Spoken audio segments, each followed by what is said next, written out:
So now I want to move on to helping to define and describe what is revenue management. And sometimes I think it's easier to tell you what revenue management isn't, which will really help and point towards what revenue management is. So I want to talk about three common misconceptions, three common errors that people make when they talk about and think about revenue management. The first one, and I hear this all the time, is that a full hotel therefore equals a profitable hotel. If every room in the hotel is full, therefore I must be doing a good thing, therefore the hotel must be making a lot of money and it must be profitable. And this is not the case. In our industry, in our hotels, often I believe that we're obsessed with occupancy, whether you work in the kitchen or reception or the restaurant, wherever you are in housekeeping, everybody understands what is occupancy. Everybody knows that 97% is good and 4% is bad. That is not a concept that needs explaining. However, it isn't the only and should not be the only measure we measure success by, because there are times when a high occupancy will not be necessarily profitable for a hotel. And you'll see that I've listed on a bullet point, there is a concept of opportunity cost. And this is very important because if, for example, I take a group booking of 50 rooms in a 50-bedroom hotel, I am I'm filling the whole hotel with that 50-room group booking. But what I really need to understand is what will I lose if I take that group booking? How many customers will not be able to stay at my hotel if I take that group booking? And that's what we call the opportunity cost. The challenge is that the opportunity cost is often not measured. You will not see that on a balance sheet. You will not see that on a profit and loss account, but it's still something that's very, very important for us to understand. So knowing what we lose rather than just thinking about what we gain will help us to make better decisions about the bookings that we take. And you see the little man there, even though he's got no arms. But anyway, you see the man on the line there balancing ADR and occupancy. So occupancy percentage. But along with that, we need to think about the average daily rates. So how much per room am I getting for the hotel? So I had a manager many years ago who was obsessed with occupancy, and he'd come into the hotel and he'd say, Philip, did we fill last night? Did we fill? That was his only question. And actually, I could have said, yes, we filled, because anybody could fill a hotel if I charged them $1 a night per room, then the hotel's full. So that isn't the best measure. And on the flip side of ADR, if you're really concerned and obsessed with making sure that I always get the highest possible rate for my rooms, I can get a very high ADR for a 100-bedroom hotel if I sell one room and I sell that one room at $500. That's a high ADR, but I've only sold one room. So it's definitely a balance between a good high ADR and also a high occupancy. But it isn't just one or the other. And the measure that is the best for that is revenue per available room, which is what we at Ideas believe is the absolute key measure for success in hotels. So what's the cost of getting it wrong? I'll just put a picture on there which shows a table with chairs around it, and this is the concept of leaving money on the table. So if you get the price wrong, if you charge too low a price for your room, then this is what should really concern every hotel manager, every hotel owner, in fact, make them not be able to sleep at night. Because if the price is too low for the hotel, then yes, your hotel is full. Yes, there are many people staying there, but you could have made so much more money if you'd have charged the right price. So the worst case scenario is to leave money on the table, to have on September the 15th a full hotel, but then to realize later on I could have charged double what I would have charged and still had much more money and more revenue in the hotel. So that's the cost of getting the price wrong if the price is too low. If I think about the flip side, and what if the price is too high? Then this is what your hotel could look like if the price is too high, especially if it's too high compared to your competitors. There's tumbleweeds and there's grass growing where they shouldn't be growing because nobody is staying in the hotel because simply the price is too high. So the real misconception is that just because the hotel's full doesn't mean it's profitable. Think about revenue per available room, not just ADR and not just occupancy. The second misconception about revenue management is that revenue managers only focus and only deal with and are only concerned with very complicated, very fancy, and very detailed spreadsheets. So the role of the revenue manager is not just about Microsoft Excel. It's not just about looking at data and gathering data and analyzing data.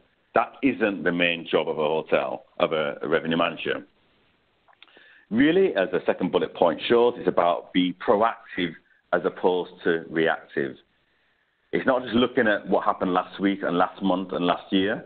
It's saying what's going to happen next year, and therefore, based on the demand I see for the next 9 months, I need to make a decision now that will help to affect that demand. So that's really the key strategic role of a revenue manager. And I've really broken down the key characteristics, if you like, or the key attributes of a revenue manager. Number one is being prepared. Being prepared for the general manager asking them, what's Christmas looking like? Are we going to make budget next month?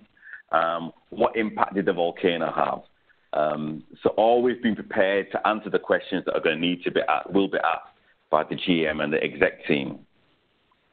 Number two, you'll see there is fact-driven.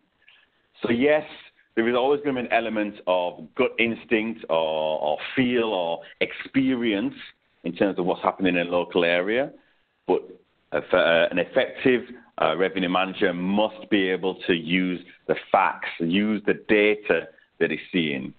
And that data primarily is held in your property management system. So what are the trends? What are the booking curves?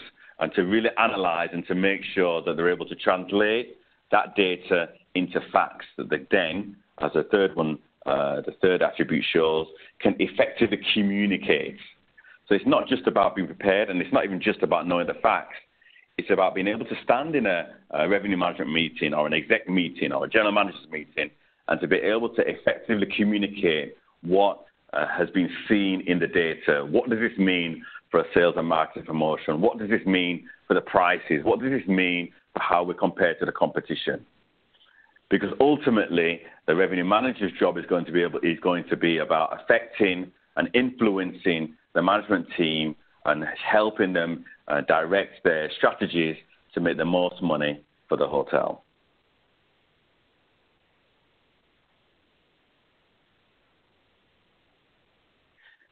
The third misconception about revenue management, and I've heard this a lot as well, is that, well, if I buy a revenue management system, then I won't need a revenue manager. Surely the revenue management system can replace the revenue manager. And this is absolutely, and the revenue managers in the room would be happy to hear this, this is absolutely not the case. What you see in front of you is our revenue optimization cycle, where we've really defined what revenue management is in a very graphical way. So you see the blue circle is what ideas the system does. So whether you see it, look at it, interact with it or not, ideas will do this. We'll take the forecast, the number one, we'll pull that data from the PMS at least once a day. So it's got every reservation, every change of reservation, every no-show, every cancellation, every extension, every piece of data that comes out of the PMS is pulled into ideas. And the next step is to optimize that data. Now that we know for every day for the next 365 days what the demand is, what's absolutely critical is to make sure that the hotel gets the best of that demand. It gets the longest stay, the highest paying revenue, the bookings that are going to generate the most revenue, the highest RevPAR for the hotel. So the system will optimize all that data. It will crunch all those numbers in a matter of seconds, whereas it would take a human, especially me, would take me days and days to collate all that data. Ideas of the system can do that very, very quickly. Once the system is then optimized and said, right, for the next 365 days, these are the bookings you should take, these are the segments you should accept, and these are the prices, these are the rate that you should charge for every single stay, for every single length of stay. Then ideas will say, the system will say, how do we get that booking? So then we have to implement controls, whether it be the bar pricing, the group pricing, what we call the last room value, to make sure that there's a hurdle rate there. So anything above a certain rate will be able to come in. But if there's a booking that's below a certain rate, then that booking does not come in because we understand the demand for the hotel. After those controls have been put into place, and then you've got monitor, because with any revenue management system in every hotel, there's always an element of uncertainty, which is kind of why many of us work in the industry, because you're never sure what's going to happen one day to the next. So no matter how accurate the forecasting is, it will never be 100% accurate because there's always uncertainty. So what Ideas does, in order to reduce that uncertainty, is to monitor the gap between what actually happened and what was forecasted to happen. And by measuring that gap, understanding that gap, and then folding that into the next set of forecasts. So you see it's in a circle because it's always forecasting, optimizing, sending out those controls, monitoring the differences, and then starting the whole process again. It's a continuous cycle. What you see on the gray on the outer circle is 3 key questions, and this is where the revenue manager really comes in. So the revenue manager, we ask them, are you telling the system the truth? So it's really about understanding, for example, no-shows. Many hotels will check in their no-shows, but Ideas and a system will need to understand what's actually happening rather than what you would like to see happening. So always put the correct information into the system. Number 2, you'll see there, does the system know what you know? So this is where things like special events come in, and I explain a little bit later on about that. So the system must know what you know, and then the opposite question is, do you know what the system knows?